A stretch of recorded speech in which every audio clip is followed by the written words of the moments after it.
We're recording now. Yeah, it looks like it. Okay, so am I doing the intro this time? You do the intro. Okay.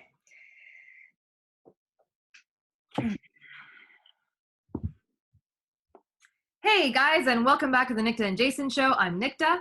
And I'm Jason. That's Jason. So today, our episode topic is, should engineers be involved in the design process? Jason, I am so curious to hear your take on this. Tell me what you think. Yes, absolutely. All the time, every time. But wait. Okay, let me qualify. It depends. It depends. Of course, it depends, right? Like what exactly we're talking about. If it's something that's user-facing front-end stuff, the earlier in the process the engineer is there, the quicker, the more quickly and more smoothly you'll get that thing out the door. What they can make all kinds of. They can make all kinds of. There's. You may not notice this, but when you're in a meeting with a bunch of product managers and designers who don't quite understand how technology works or how like AI works or ML works or iOS works or Android works, like you don't quite get it. And so then you're like, oh, wouldn't it be cool if it did this? And they're like, oh yeah. And then they write everything down because PMs kind of like feed off of one another. And then you end up saying things in a way that makes it, there's one way of doing it that's very close to what you're saying. That's 3 days of work. And then there's another way that's 5 months of work and a team of PhDs creating Skynet. So if you have an engineer there, you can say, how badly do we need the Skynet? Can we just do the 3-day thing? Okay. And they're like, yeah, no, that'll work. So is that why you say that they should be there up front, is to bring these ideas back down to earth and make them more realistic and make them more like quick to be delivered? Or is it because some other reason in addition to that? Or? Yeah. Okay. So if for that reason, yes, hey, we have to get, it's the beginning of the quarter and you have to get something out the door. Yeah. Let us show up. If it's more like, hey guys, let's just completely rethink how we submit user content. What does it mean to leave a review, guys? Let's just rethink that and go and just, no boundaries. Sure, you can do that, but you're gonna have the same problem. Instead of 3 days and 5 months, it's a year and 10 years. So yeah, bring the engineers in all the time, because we can say, what we can do right now, which is usually more important.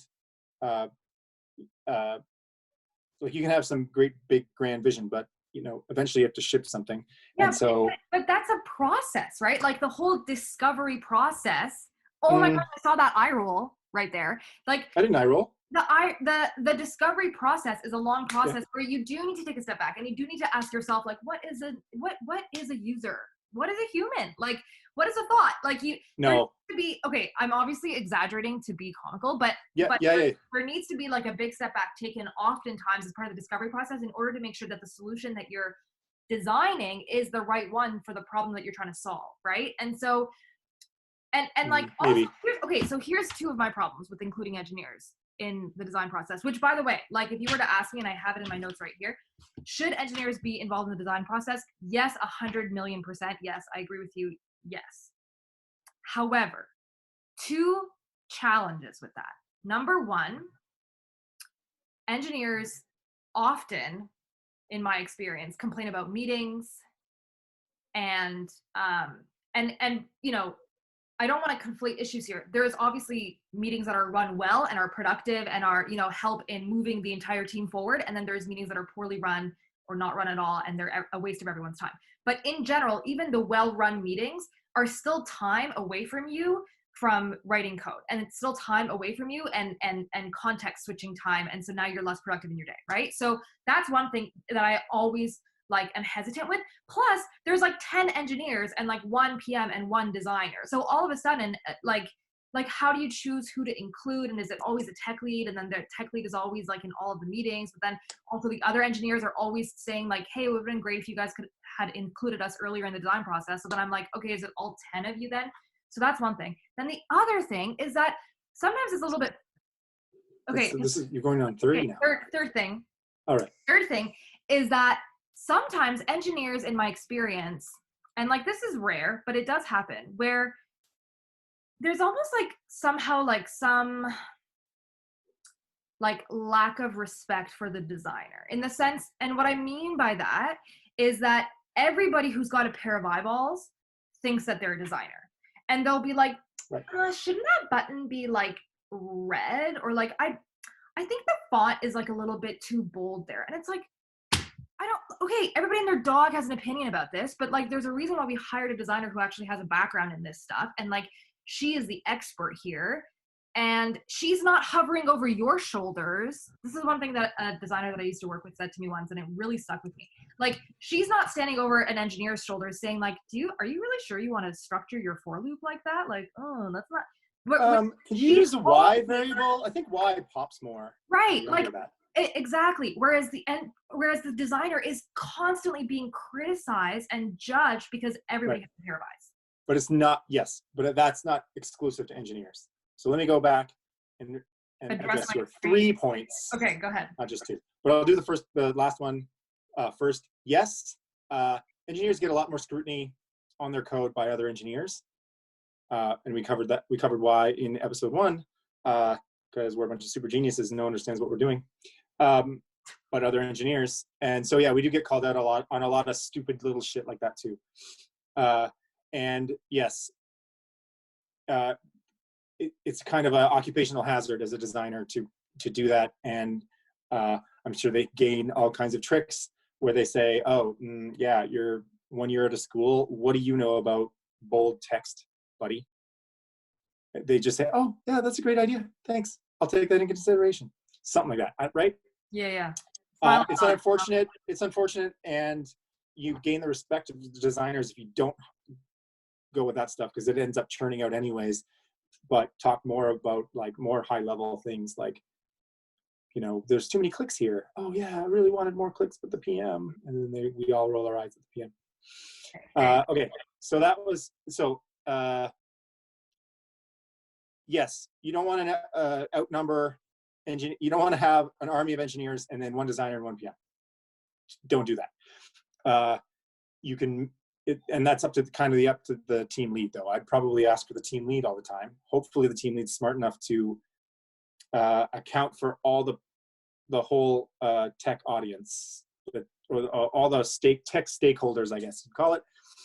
And they can say, well, let's think about, I'm a native iOS mobile developer, whatever you want to call it. So when I'm in there, I have to consider what Android does as well. And I will try and argue on the behalf of both iOS users and Android users. Right. So that's what you should expect from that engineer. And if you're inviting an engineer who doesn't do that, then invite a different one next time. And then the last one, meetings. The more senior you get, the more meetings you're in. And if you want like any kind of influence on what you're making, you just have to get over it.